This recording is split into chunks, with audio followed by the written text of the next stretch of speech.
আল্লাহর নবী বলেছেন লাইয়াফলাহা কওমুন ওয়াল্লাহু আমরাহুম ইমরাতান, ওই জাতি কোনোদিন পরিত্রাণ পেতে পারে না যে জাতি নারীকে করেছে নেত্রী। সম্পূর্ণ বক্তব্যটা শোনেন। কোনোদিন পরিত্রাণ পেতে পারে না যে নারীকে করেছে নেত্রী, ওই জাতি কোনোদিন পরিত্রাণ পেতে পারে না যে জাতি নারীকে করেছে নেত্রী।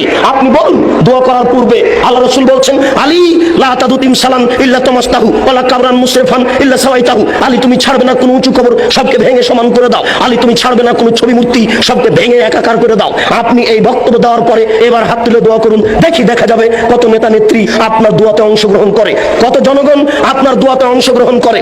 আপনি হাত তুলে দোয়া করার পূর্বে বলুন, আল্লাহর নবী বলেছেন মান সাদ্দা ফুরজাতান বানাল্লাহু লাহু বাইতান ফিল জান্নাহ। আল্লাহর নবী বলেছেন সালাত আদায় করার সময়তে দুইজনের মাঝে যেই ফাঁকা রয়েছে এই ফাঁকা বন্ধ করে যে আল্লাহ তার জন্য জান্নাতে ঘর নির্মাণ করেন। আপনি বলুন একটু, এরপরে আপনি হাত তুলে দোয়া শুরু করবেন। বাইতুল মুকাররম হচ্ছে বাংলাদেশের জাতীয় মসজিদ। বাংলাদেশের যারা বড় আলেম তারাই সেখানে খুতবা দেওয়ার অধিকার রাখে।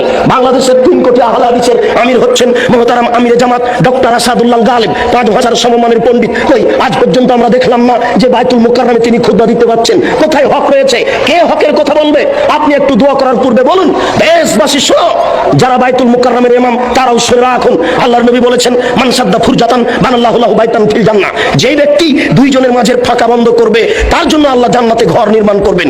আল্লাহর নবী বলছেন এই শোনো, আমি দেখতে পাচ্ছি দুইজনের ফাঁকা দিয়ে শয়তান প্রবেশ করছে।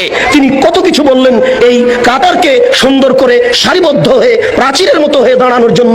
আর বাইতুল মুকাররমে গিয়ে দেখি, অন্যান্য মসজিদে গিয়ে দেখি একজন এক হাত সামনে আছে, এক হাত পিছনে আছে, কোন জায়গাতে 2 হাত ফাঁকা আছে, 5 হাত ফাঁকা আছে, এইভাবে সালাত শুরু হয়ে যাচ্ছে।